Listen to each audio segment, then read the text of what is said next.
Hi, third grade. This is Mrs. Schlewy. I'm going to be doing our reading lessons this week. And I just wanted to say, first of all, that we miss you guys so much and we hope you guys are having some fun at home. And we can't wait to get started with some of our lessons. So let's just jump right in. We are starting a brand new unit this week. We are studying poetry, which I'm so excited about because poetry is so much fun. It's kind of different than fiction and nonfiction. It's kind of it can be kind of a combination of both, but it's really, really fun, but it does take some extra brain power. So go ahead and get your brains ready. Kind of think about what you want to learn today. Think about how you're going to focus during this lesson. Give yourself just a second to think about that. Okay, let's jump right in. So I have a poem for you here today. It is called Valentine for Earnest Man. And this is a poem that I've read several times, but I wanted to introduce it to you guys because it's kind of different from what you might normally think about poetry.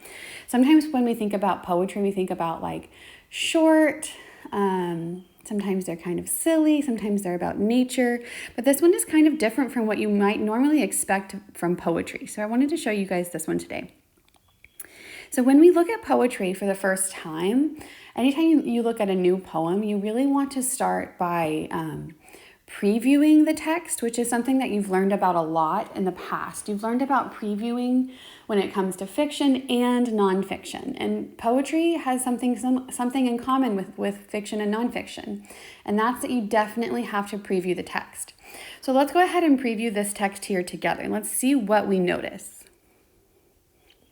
Well, the first thing I notice is that there is a title. That's common with other kinds of text too, I'm sure you're familiar with. This also has right here the name of the poet. Now, we don't call them authors, we call them poets, but the name of the poet, and it also has the year right here. That's interesting. I'm also noticing that there are these like sections. Do you guys see that? There's like actual sections built in to the poem. You know what? This one looks like, oops. I think I may have done this part wrong. I think these all go together. This looks like maybe here and here. Okay, so in fiction and nonfiction, sections of text like this are called what? They are called paragraphs. But in poetry, they're not called paragraphs, they're called stanzas. Stanza. And these individual lines are called just that. They are called lines. So in poems, there's stanzas and there's lines. We don't call them paragraphs. So, I think we've previewed this pretty well.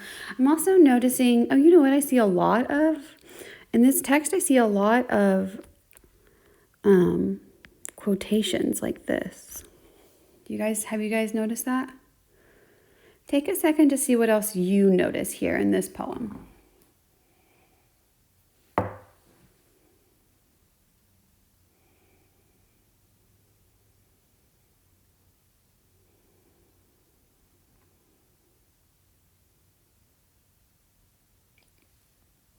Okay. Now that we've previewed this text, and you probably noticed some things that I didn't even notice, which is wonderful. I hope you are noticing some really important things. But now that we've previewed it together, I'm going to go ahead and read the poem. Valentine for Earnest Man, by Naomi Shihab Nye, 1952. You can't order a poem like you order a taco. Walk up to the counter and say, "I'll take 2." And expect to be handed one back to you on a shiny plate. I'm going to pause there for a second. Do you see how I paused my sentences? Like as I was reading it, I paused every time there was a new line. That's how you read poetry. Anytime you come to the end of a line in a poem, you take a short pause, kind of like you would pause for a comma, not necessarily how you pause for a period, but how you would pause for a comma. So let's keep reading. Still, I like your spirit. Anyone who says, "Here's my address, write me a poem," deserves something in reply. So I'll tell a secret instead. Poems hide in the bottom of our shoes. They are sleeping. They are hiding, or they are the shadows drifting across our ceilings the moment before we wake up.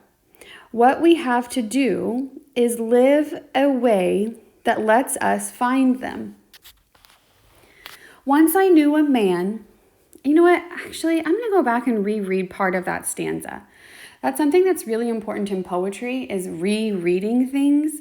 Sometimes poetry can be a little bit confusing and they're telling us something, but they're saying it in a way that's not exactly what they mean. So I'm going to go back and reread part of that, not the whole part, not the whole thing, just part of it.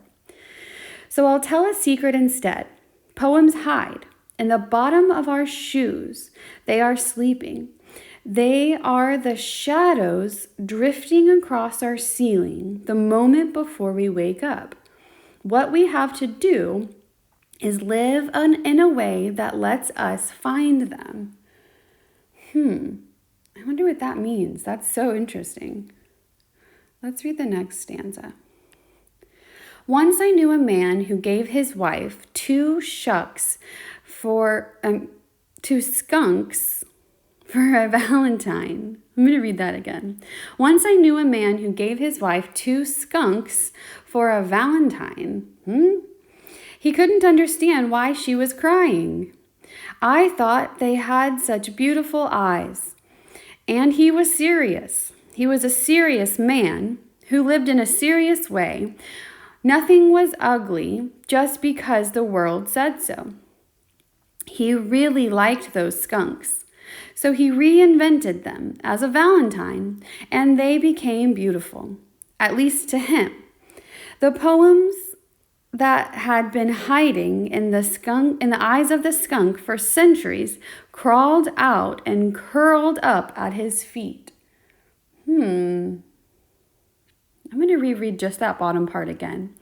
So he reinvented them as a Valentine, and they became beautiful, at least to him. And the poems that had been hiding in the eyes of the skunks for centuries crawled out and curled up at his feet. Wow. Curled up at his feet. Interesting. Let's read this last stanza. Maybe if we reinvent whatever our lives give us, we find poems. Check your garage, the off sock in your drawer, the person you almost like but not quite, and let me know. So, what did you notice me doing as I read that?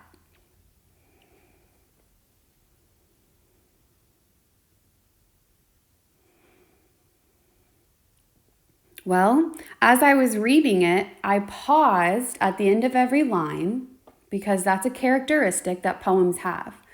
Characteristics are things that make something special or unique. And something that makes poems special or unique is the fact that they have lines and stanzas. So we really have to focus on those lines and stanzas as we read. So I paused at the end of every line and I reread parts of certain stanzas. So let's add to this new anchor chart right here. Okay? So we're going to be learning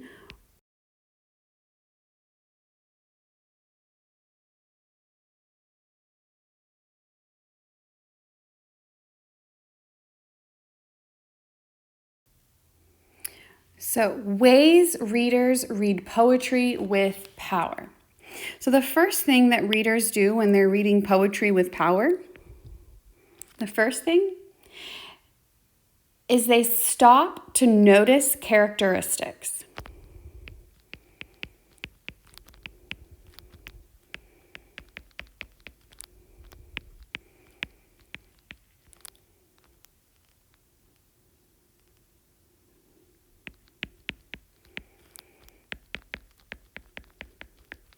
Those are things like the stanzas, like the title, like the quotations, like the lines. Always, always when you're reading poetry, stop to notice the characteristics.